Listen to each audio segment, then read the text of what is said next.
esas grabaciones, ¿vos hablás alguno de los idiomas de las recorridas o con el español te arreglás?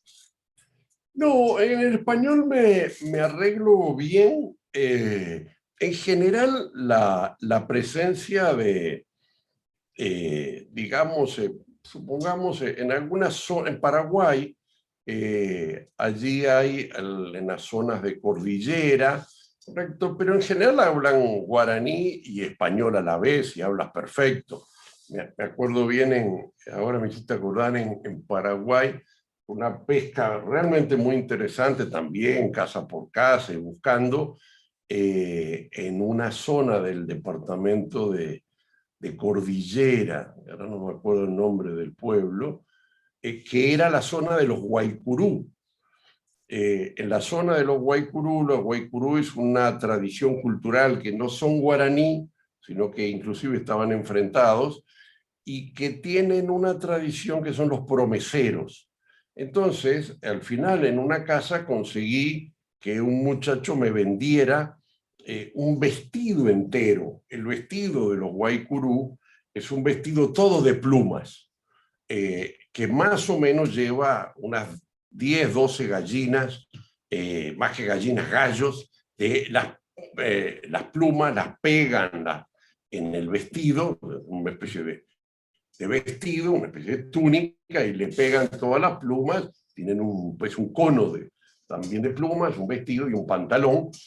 Y ese hombre había hecho 7 años seguidos, había ido a la iglesia, que porque es una tradición de San Bartolomé, creo, que hacen promesas, porque de alguna forma mucha del uso de las máscaras no solo tiene un contenido en la fiesta, sino también un contenido de algunos elementos simbólicos como de promesa, de hacer una promesa, de pedir a los santos, a pedir a la iglesia algún favor. En este caso me acuerdo que el muchacho era por la salud de su mamá, y efectivamente entonces el compromiso es disfrazarse o usar máscara. Esto es una cosa muy típica de la zona de los Yarituses, de los Guaycurú, en la zona del Gran Chaco, en Bolivia lo vemos también bastante. Pero específicamente todo este escenario lingüístico no lo he sentido, o sea, de dificultad comunicativa. Probablemente no lo he sentido como en Guatemala, que hay mucha presencia, pero en general yo diría que de las experiencias mías, el español es siempre la lengua de contacto, aún en las zonas muy, digamos, no he estado en zonas selváticas, muy metido adentro, pero en las que he estado, que son bastantes, nunca el español fue una limitación. Claudio, me pregunto cómo nosotros espectadores podemos acceder a la historia que hay detrás de cada máscara de estas. Entonces tiene toda una historia del autor y del simbolismo. Es decir, es sumamente interesante el contexto donde estas pescas y cada uno de los objetos que tú tenés, lo que revela, ¿no? Sí, porque lo interesante de la máscara no es su proceso de producción industrial, sino su proceso de producción individual y su simbolismo y su contexto. Y muchas de ellas son manifestaciones culturales muy, muy marginales, en el sentido de que las culturas nacionales no las conocen, no las reconocen. Yo me acuerdo siempre en Colombia, un poco referido a la exposición que ahora está puesta en el MAPI, cuando yo le preguntaba, yo a Colombia he ido pero muchísimas veces, siempre les preguntaba si sabían de alguna tradición de máscara, y prácticamente nadie decía otra cosa que las Barranquillas y Pasto, correcto, que es ahí otro carnaval en Pasto. Bueno, la realidad es mucho más compleja y mucho más diversa, y hay manifestaciones culturales con máscaras en pequeños lugares que tienen un escenario, mucho simbolismo, mucho histórico, mucho de representación. Por lo tanto, yo digo que cada una de las piezas sí tiene para, no solo para mí como pesca, sino inclusive una característica. Yo trato no, solo colecciono máscaras etnográficas que tienen un simbolismo. No colecciono máscaras que un artesano puede inventar.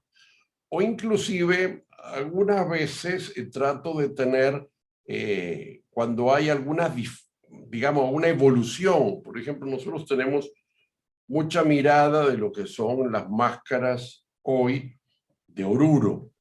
Pero las máscaras de Oruro en 1920, yo tengo una de 1920, estaban hechas de otros materiales.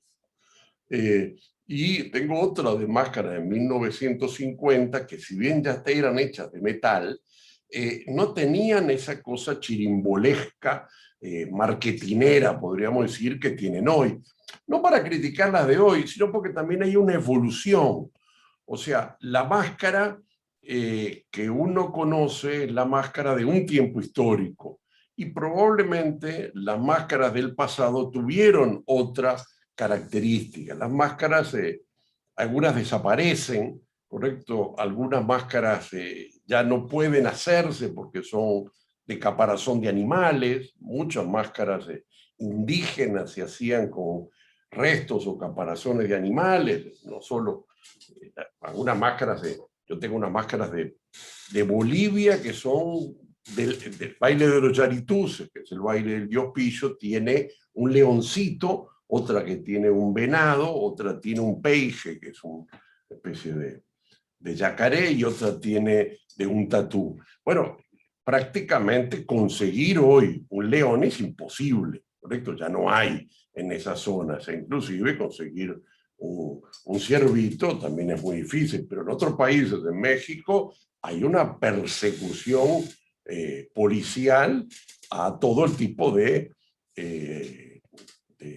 piezas que tengan cosas de animales, ¿correcto? O sea que está prohibido cazar animales y por lo tanto la tradición que tenía una forma, ¿correcto? Inclusive cazaban animales para comer con la caparazón como si fuera una olla y después la utilizaban como máscara en algunos actos simbólicos. Bueno, esas ya tradiciones no pueden existir. O sea que todo esto también tiene un cambio muy fuerte. Algunas tradiciones, inclusive, me acuerdo un mascarero que me decía en México que él ya no puede dedicarse 3 meses a hacer una máscara, porque efectivamente después no la vende o no puede dedicarse a eso. Entonces terminó haciendo algunas en cerámica, porque entonces los turistas le compran cerámica y entonces puede hacer, venderlas a $10 y puede hacer 10 por semana. Entonces también se van transformando algunas piezas que antes eran de metal, de madera, y después pasaron a papel maché o son de acrílico. O sea que también mi tema no es solo las máscaras de hoy, sino las máscaras que eran más propias de una historia pasada. Hoy hay muchas máscaras que casi, no es que dicen que son made in China, pero que de alguna forma están entrando en un proceso de mercantilización, porque hay culturas que se hacen hiper famosas y hiper conocidas, como las fiestas de Oruro. Entonces tienes mucha gente haciendo piezas y se colecciona, se venden, se usan, pero también hay otras tradiciones que no tienen esos desarrollos y efectivamente van desapareciendo. Mismo en Argentina, el sur de Argentina, y también el sur de Chile, existían las culturas zona que tenían un tipo de vestimenta y un tipo de máscara con conos, con colores alrededor, que prácticamente no existen. O sea, hay algún museo en Chile que tiene, descubrí alguno en un museo antropológico en Nueva York, pero prácticamente no te la encuentras. Recorres todos los pueblos que quieras en el sur de Chile y en el sur de Argentina y no ves esa manifestación. Ya está a nivel de museo o a nivel de fotografía. O sea que también la cultura de todo el mundo de la identidad va cambiando y se va transformando en los materiales, en los contenidos, en los simbolismos, y algunas de ellas lamentablemente desapareciendo o irrumpiendo de nuevo. Por ejemplo, hace pocos días un hombre de Panamá, de una tradición que se había desaparecido, un bailante, una tradición mantúes, que había visto fotos, volvió desde hace 8 o 10 años, el tipo la está promoviendo y está haciendo unos eventos y está haciendo consiguió una gente, unos bailantes, y es una tradición cultural que existía, había desaparecido y efectivamente ahora se está revalorizando nuevamente. Entonces es un ciclo muy raro de cómo aparecen, desaparecen, cambian, se mercantilizan, se transforman la propia historia de las máscaras.